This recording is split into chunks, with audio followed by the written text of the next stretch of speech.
Well, hey guys, welcome back to another episode on the 17T Turbo video. Now, I've started this one inside because I really don't want to drag it out. I want to get straight into sorting out this tune.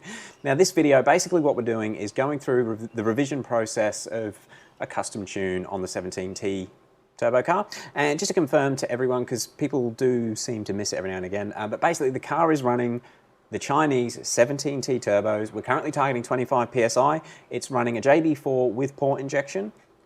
And I'm also running full E85. So it's a pretty saucy setup, and if everything goes to plan, we should hopefully be able to even creep it a little bit past 25 PSI and have some strong timing in there. Now, yesterday's log that you would have seen in yesterday's video, I hope you've seen in yesterday's video. If you haven't, I will put a link to it. But we did some logs in that, and the car felt insane. The car was pulling so strong. The shifts felt better. Everything felt really, really good. Now, I went through those logs, which I'm gonna put on the screen right now. Hopefully you guys can see it. And what we're looking at initially first, now my main concern was how these turbos are going to hold that higher boost level. They are cheap turbos, there's not a lot of accurate information about them. The manufacturers that you buy them from aren't really sure what a turbo is, so it does get a little bit difficult. But we can see here, it's actually following boost target fairly well. Let me bring it up here. So as the boost comes on, here we can see it ramping up from sort of 0 PSI at, let's just have a look. So we're not accelerating at 3,000 RPM, and then we've got a full 20 PSI by 3,600 RPM, and then that actually follows the curve that we've set in the JB4 right up to, where are we, 25 PSI right there. Now it does overshoot a little bit, nothing to be worried about, and hopefully that will adapt and learn and smooth out even more, but that's pretty damn good considering this is one of the first log pulls that we did with these boost levels set. Now I'm just going to show you quickly something that's very important, or not very important, but a way to tell how hard the turbos are working to meet the boost targets is the wastegate duty cycle. So let's flick that up there, and down in the bottom end of the rev range, hitting sort of 20-25 PSI at 4,700 is not that big of a deal, but trying to hit 25 PSI right up at the top of the rev range, we can see there we've got 24.6 PSI at 6,969 RPM, 6969. Oh, actually, we'll go back a little bit. So right there, we're at 79% wastegate duty cycle. So the turbos are running at 80%, and that's quite a lot. I mean, obviously you can run them at 100%, but yeah, they're working pretty hard. The closer you get to 100% wastegate duty cycle, the more you'll get heat issues, things will get restricted. Just not ideal, but that's where we're sitting now with 25 PSI right at the red line. The way the car felt yesterday, I don't need any more power than that. And what we could do is basically, essentially, we could run some stronger boost in the mid-range where the turbos aren't working so hard, where they're down at 65% wastegate duty cycle, and then taper down to 25%. But we'll see what JSR Tuning thinks when we get to that point. Now this log, the thing I actually noticed that wasn't ideal, and I mentioned it in the comments last night after it went up. Actually, we'll put boost back up. But my low fuel pressure looked a little bit scary. Actually, I'll bring up low fuel pressure and high fuel pressure. So we'll look at the high fuel pressure first because that is the one that most people, or a lot of cars struggle with. But I have got the port injection. Actually, I'll bring up while I'm here. We can actually view the port injection in the log because of the JB4. And we can see the orange line there. It's actually logged as meth, but it is not. This is how much the port injection is working. And we can see at 5,400 RPMs, the port injection is running flat out. So those 500cc injectors are pumping all the fuel they can.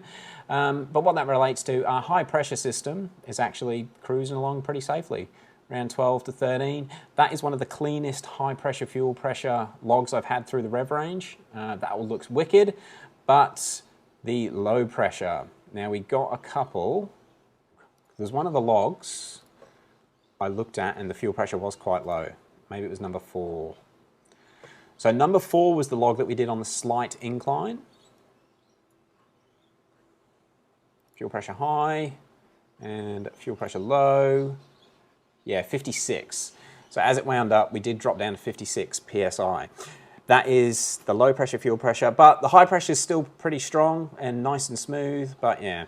Anyway, that was one thing that was a little bit of a concern. I need to check the wiring on my dual fuel pump setup, just make sure it's fine. I sent that off to JSR Tuning at It was quite late last night because we had some problems with the edit, but I sent it off to JSR Tuning, I think at about 10 o'clock at night, and again, I wake up in the morning and I've got my revision and comments, and I'll just see if I can bring up the comments from JSR. Sorry guys, nearly there. Bring it into the screen. So he's noted that the low pressure reading was a little bit low, considering what I've got set up. And he also mentions that the JB4 logging speed isn't the greatest. So we'll see how it looks on the next log. He's adjusted the VANOS, AFR targets, fuel scalers, some torque tables, and we'll see what that does with the post shifts. And he's also recommended doing a reset of the octane adaptations. So that's what we're going to go and do. We've actually had a massive day filming for, well, not for, but filming one of the Skid Factory cars today, so that was epic. I'm going to grab Dave. He's actually just doing some catch-up quick work. We're going to go out and do some quick logs. We'll try and keep it quick, and we'll see you guys when we get back.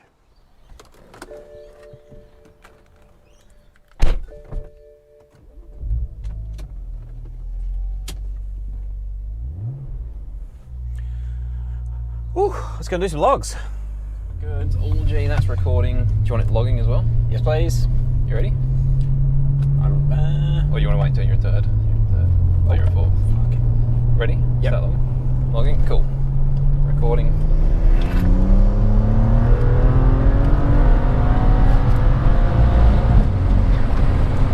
And we got engine warning light. So I'm going to slow down and we'll see what that was.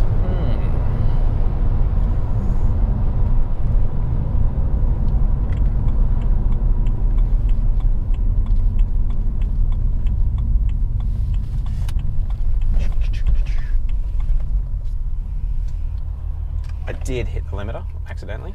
Yeah, that was quite aggressive actually. It come on slowly, but it might have been because it was the first. Smelly 85. That'll be something's caused a misfire. And it'll be that cylinder pumping fuel through. So I got our first misfire. Misfiring on cylinder 6. Now, is that because I hit the limiter? It shouldn't do it though. It probably wouldn't have liked it, admittedly. Should we try again? I think we should. Okay. Traction off again. You got to get coilovers. Bit sketchy. Yeah, it's floaty. There is a car coming that way. Logging.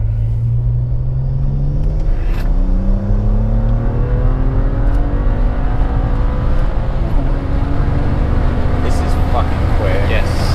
Yes.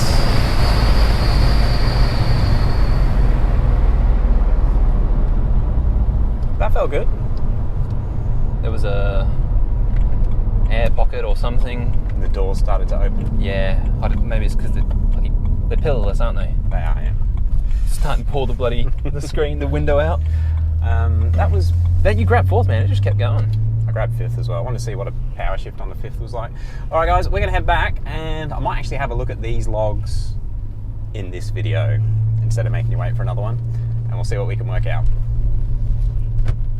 Well, guys, we're back from the drive. In fact, we got back from the drive about 5 hours ago, but not a typical afternoon, so I do apologise for this video being a bit late. I have just got the logs into Virtual Dyno and had a bit of a look at them, and I'll bring them up so that you can see what I'm looking at right now. Now, this is the second log that we did, and it actually looks pretty damn good, but the exciting stuff, the misfire, it was all my fault. Now, this car, I don't know if hopefully you guys can relate, but when you drive a car, you know that if you accelerate for X amount of time in your head, you'll get to this amount of RPM, and things just sort of happen automatically. So I've been driving that car for 7 or 8 months now, and I cannot get my head around how fast it accelerates. In the first drive video, you see I hit the rev limiter in first. Like, I don't normally hit the rev limiter, and that is all that happened in this log. The car is going so fast, I didn't think we were going to be at the rev limiter yet. And just looking at the log here, so the rev limiter is 7,000 RPM, which we've hit just at that point there. The car's boosting nice and strong, and then 7106. So this is rev limiter at 69, 66, still rev limitering, rev limiter at 7132, and rev limiter at 7163. Now that all happens in a split second in the car, and you can just hear the quick drrrt in the video that you would have just seen. Kind of embarrassing, my fault, terrible driving. The shift indicator on my car, I think I have it set to 6850 RPM, so I'll get the hazard lights will flash with a JB4. I'm going to adjust that to 6500 RPM, so hopefully I'll notice it in time to actually click the next gear. Anyway, in the log that was actually successful, where I didn't hit the rev limiter, is this one here. Now we did sort of accelerate a little bit in fourth as well, but boost, we'll just have a quick look. Boost is on target, perfect through third gear. Now this is the first time I've accelerated through fourth, so again we'll be doing some adaptations, and you can see boost isn't quite holding at the top of fourth, but if we look at wastegate duty cycle, we're not maxing out, so that will adapt, and yeah, the top of fourth gear at 6600, we're getting 24 PSI and 73% wastegate duty cycle. So we've got more in the turbos at the top of fourth. It will get on target the more fourth gear pulls I do, and it starts to learn a little bit. We'll just get rid of wastegate duty cycle, and let's have a quick look at the fuel. So I'm going to look at fuel low pressure and fuel high pressure. We've got low pressure at the top, and actually where we're on the power, actually let's look in third gear. So this time the fuel is actually behaving fine, so I'm not sure why we dropped down into that 56 range with yesterday's logs. Right up at the top here, the lowest we see on the low pressure, 64, 38 RPM, 24 PSI, we get to 59 on the low pressure, and then it comes back up. I've got a feeling that's something to do with the way the BMS point injection controller controls that second in-tank pump. It doesn't just turn it on while it's on boost, it must feed it and turn it off, almost like a PWM. I don't get it, but it definitely doesn't come on like a boost switch would. Okay, so that's all pretty good, and we're just going to have a quick look into fourth. Actually, just looking at the high pressure fuel as well. We dipped to 11, up to 13, 12, 11, so we're above 10. That's brilliant. Fueling is doing wickedly at these levels, and this is with JSR's first revision. I'm bloody happy with it. The car is wickedly fast. The only thing that sucks about it is it's faster than I can comprehend, and I keep hitting the limiter like a retard. No offense to... Anyway, look, the car is wicked. I'm going to email off to JSR tomorrow, and there might not be a video on this tomorrow. We'll see how we go, but there is going to be a much better, more in-depth video into the way the car's driving, and we'll actually try and get some decent shots of it. And if you've made it this far, I've got a little thing that I might just show you guys quickly. So with all the logs I do, since forever, I'll run them in a virtual dyno program, or log dyno. Now these are not accurate. So these figures that you see down the bottom, they are not accurate figures. What this software or program does, it uses the acceleration in the log, and obviously you can load, I'll just make it so you can see, so these are all the car specs down in the right hand corner, and basically it calculates the weight, the tyre size, the gear ratios, basically all the vehicle information, and then it uses that data against the acceleration in the log to calculate a rough estimate of horsepower. Now, some people think these are accurate. I personally don't, but it is a good way to see an improvement. And what we've got here, line A is the highest log dyno I got with the E85 stock turbo previous tune, and around 450 wheel horsepower. That's stock turbos, no inlets, running 20 PSI. That's probably pretty much on par with what the internet thinks in America that these things will have, around the 450 wheel horsepower.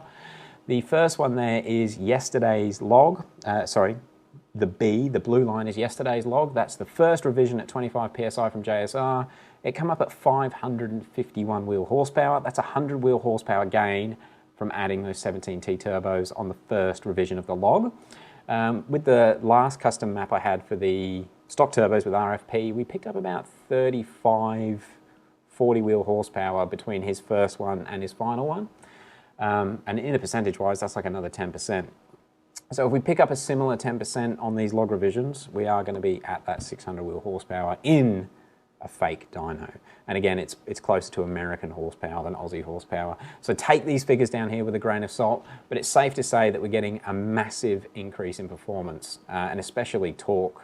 Looking at it, yeah, we've gone from 460 torque up to 560.